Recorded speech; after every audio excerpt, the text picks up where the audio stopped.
தென்னாடுடைய பெரியவா போற்றி, எந்நாட்டவர்க்கும் இறைவா போற்றி, சர்வஜ்ஞா சர்வவியாபி மகா பெரியவா சரணம் ஆய, பிறப்பருக்கும் மகா பெரியவா போற்றி, மாய பிறப்பருக்கும் மகா பெரியவா போற்றி. அப்பார கூட சித்தம் ஜானதம் சாஸ்திரபுரம் ஸ்ரீ சந்திரசேகரகுணம் படமாமதனம் கலிகதேவம் காட்சி மனித யூடியூப் சேனல் பிரத்யேகமாக நமது மகாபெரியோட பக்தருக்கு ஏற்பட்ட கொண்டிருக்கும் வடங்களை ஒவ்வொரு நாளும் அனுபவம். அதுக்கு ஒரு தலைப்பு நீங்கள் அனுபவத்தோட தலைப்பு செத்துப்போனவா ஜாதகத்தை எல்லாம் பார்க்க முடியாது. செத்துப்போனவா ஜாதகத்தெல்லாம் பார்க்க முடியாது. ஒரு தடவை பாலுமாமா தான் இதை எழுதியிருக்க இது பண்ணியிருக்கார். அவருடைய இன்டர்வியூலேருந்து நான் எடுத்து இதை சொல்கிறது தான். எல்லாமே நம்மளது எல்லாமே அப்படியே இருக்குது. எல்லாமே சத்தியமான ஒரு விஷயங்கள். இந்த சேனல் இவருக்கு சப்ஸ்கிரைப் பண்ணாலும் பண்ணுங்க. இதுக்கான டிஸ்கிரிப்ஷன்லாம் நம்ம சேனல் ஒன்றுத்தில் தான் இருக்குது. பாலுமாமா வந்து தஞ்சாவூருக்கு ஒரு தடவை போய் ஒரு அஸ்ட்ராலஜரை பார்க்க போயிருக்கார். எதுக்கு என்ன விஷயம் தெரில, பார்த்துக்க போயிருக்கார். அவருடைய ஜாதகத்தை கொண்டு போய் அவர் வந்து ஒரு ஸ்ரீவித்யா உபாசகனாம், ரொம்ப ஃபேமஸானவர் போல் இருக்குது. அவர் வந்து கேட்டாராம், உடனே யாரோட ஜாதகம் அப்படின்னாராம். மாமா பெசாமல் இருந்திருக்கார், அவரோட ஜாதகம் தானே சொல்லலை, பதில் பெசாமல் இருந்தாராம். உடனே அவர் சொன்னாராம், அந்த ஜோசியர் செத்து போனவங்களோட ஜாதகத்தெல்லாம் கொடுக்க வேணாம் அப்படின்னாராம். மாமா வந்து பேசலை, பெசாமல் இருந்தாராம். நான் ஒரு ஸ்ரீவித்யா உபாசகர், என்னை போலவாழ பரீட்சையெல்லாம் பண்ணக்கூடாது, வெளியே போங்க அப்படின்னாராம். கோபமாக பேசினாராம். பாலுமாமா சொன்னார், இது செத்து போனவா ஜாதகம் இல்லை, நான் உயிரோடு தான் இருக்கேன், இது என்னோட ஜாதகம் தான் அப்படின்னாராம். சரி நான் ஆகாரம் பண்ணிட்டு வரேன், அப்புறம் பார்க்கலாம் அப்படின்னு அவர் போனாராம். உள்ள ஜோசியர் ஆகாரம் பண்ணார், வந்து திருப்பி உட்காந்துட்டார். அப்போ வந்து அவர் வந்து பாலுமாமா கிட்ட அவ்வளவு துல்லியமாக அவர் இது பண்ணியிருக்கார். அந்த ஜோசியர், அதை நம்ம பார்க்கணும். பாலுமாமா கிட்ட ஒரு தேதி, அதாவது ஒரு வருஷம் ஏதோ ஒரு தேதியை குறிப்பிட்டு சொல்லியிருக்கார். அதை வந்து நல்லா யோசித்து சொல்லுங்கள். அந்த நாளில் நீங்கள் எங்கே இருந்தீங்கன்னு சொல்லுங்கள். நம்மளெல்லாம் கேட்டால் நிஜமாக எனக்கு தெரியும், எனக்கு எல்லாம் மறந்து போயிடும். ஆனால் பாலுமாமா பெரியவா அப்படிங்கிற பரமேஸ்வரன் கூடியே இருந்ததுனால நந்திகேஸ்வரன் மாதிரி அவள் அப்படி பண்ணியிருக்கா. அவளுக்கு மகாபிரிவாளுக்கு கைங்கரியம் அவருக்கு ஞாபகம் வந்துடுது.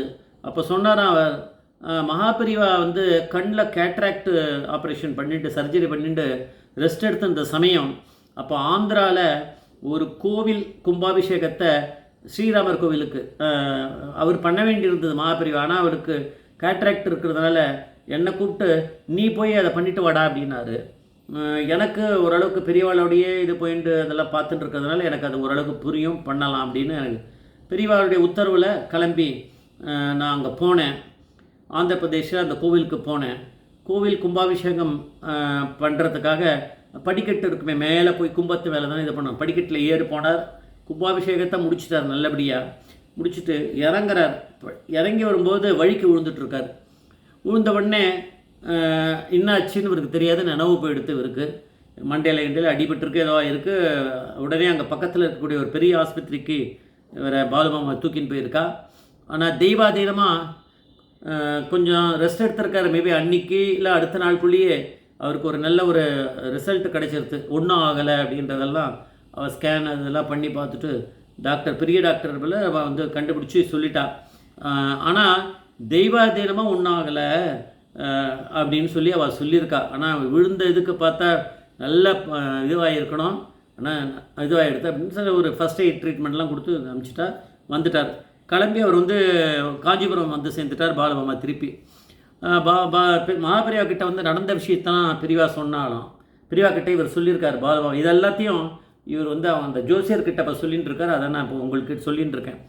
இவர் வந்து மகாபெரிவா கிட்ட எல்லாத்தையும் சொன்னாராம், நடந்த விஷயங்கள் எல்லாம். கும்பாபிஷேகம் பண்ணியான்னு கேட்டிருப்பாளே பெரியவா. ஆமாம் போனேன், இந்த மாதிரி பண்ணேன், இந்த மாதிரி ஆயிடுத்து. கும்பாபிஷேகம் முடிச்சுட்டு இறங்கும்போது படிக்கட்டில் வழிக்கு விழுந்தேன். அது மாதிரி அதுக்கப்புறம் எனக்கு நடந்தது தெரியாது. என்ன அப்புறம் ஆஸ்பத்திரியில் கூட்டின்னு போய் எனக்கு ஃபஸ்ட் எய்ட்லாம் பண்ணால் டாக்டர்களே வந்து நீ பிழைச்சதே பெரிய அதிசயம், அவ்வளோ ஹைட்லேருந்து நீ அடிபட்டு இப்படி விழுந்திருக்கேன், ஆனால் ஒன்றும் ஆகலை, பெரிய விஷயம் ஒன்றும் ஆகலை, உள்ளுக்குள்ளேயே ஒன்றும் பெரிய இதுவாக இல்லை, நல்லபடியாக ஆகிடுது அப்படின்னு அவன் அந்த ஃபஸ்ட் எய்ட் ட்ரீட்மெண்ட் கொடுத்து என்னை அனுப்பிச்சி விட்டுட்டா. நான் தெய்வமாக நீ பொழைச்சிட்டேன்னு அவள் சொன்னா டாக்டர்னு. இதை அப்படியே சொல்லியிருக்கார். எல்லாம் சொன்னவொடனே பெரியவா வந்து எல்லாத்தையும் கேட்டுன்ட்டு சிரிச்சிருக்கா. சிரிச்சுட்டு ஒன்றும் சொல்லிக்கலையாம். ஆனால் இப்போ தான் புரியறது. அவர் சொல்கிறார் பாலமாமா இந்த ஜோசியர்கிட்ட, இப்போ தான் எனக்கு புரியுறது மகாபெரிவா ஏன் ஒன்றும் சொல்லலை, சிரிச்சுட்டே தெய்வாதீனமாக பொழைச்சிட்டேன் அப்படின்னு சொல்லும்போது சிரிச்சுட்டே பேச மாட்டேன்னு. அன்றைக்கி எனக்கு கெடு, என்னுடைய உயிர் போக வேண்டிய ஒரு சமயம், அதை பெரியவா தான் என்னை காப்பாற்று. பெரியவா தானே கூடவே இருப்பா. பாலமாமா தான் நான் பாலமாமா நம்மளுக்கே பெரியவா கூட இருக்கான் போது பாலமாமாவுக்கு எப்படி இருப்பா? பெரியவாமா ரொம்ப ரொம்ப ரொம்ப சமீபமாக பெரியவா உள்ளே இருப்பா. பெரியவா தான் பாலுமாமான்ற மாதிரி தான் இருப்பாள். அதனால் பாலுமாமா கூட போய் அந்த கும்பாபிஷேகத்தை பண்ணுறதுக்கு பெரியவா தான் அனுப்பிச்சிருக்கா. அதனால் அங்கே போய் அவர் என்ன பண்ணுறார், நிறைய சமயம் நம்ம அனுபவங்களை கேட்டிருக்கோம். பெரியவா வந்து காஞ்சிபுரத்தில் எங்கே இருக்காளோ தேனம்பாக்கத்தில் உட்காந்துட்டு அங்கே காசியில் என்ன நடந்துட்டுருக்கு, அந்த கும்பாபிஷேகத்தில் என்ன ஆச்சு எதுன்றது எல்லாத்தையும் பெரியவா சொல்லியிருக்கா அப்படின்னு கேள்விப்பட்டிருக்கோம்.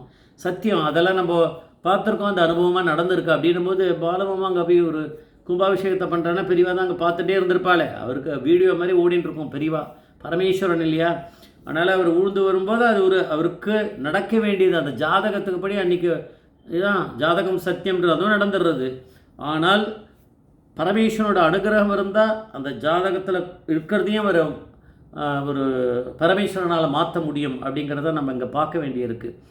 கண்டம் அன்றைக்கி அவர் உயிர் போயிருக்க வேண்டியது கண்டம். அதுதான் அந்த ஜோசியர் சொல்கிற சரியான ஜோசியர் கரெக்டாக சொல்லிட்டார். ஆனால் தான் நான் செத்தவா ஜாதகமெல்லாம் பார்க்க முடியாதுன்னு இருக்கார். ஆனால் ஏன்னா அது செத்து போயிருக்க வேண்டியது, அன்றைக்கி வந்து உயிர் போயிருக்கணும் பாலமாமா உயிர். ஆனால் காப்பாற்றுறது யார்? பெரியவா அப்படிங்கிற பரமேஸ்வரன்.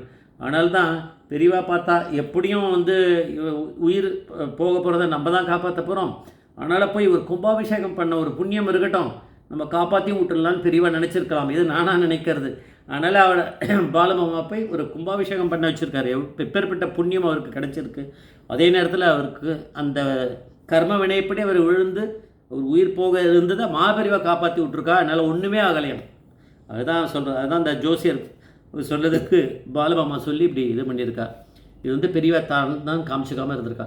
ஜெய் ஜெய்சங்கர் ஹரிசங்கர் மகாபிரிய பாதவேச்சரணும்.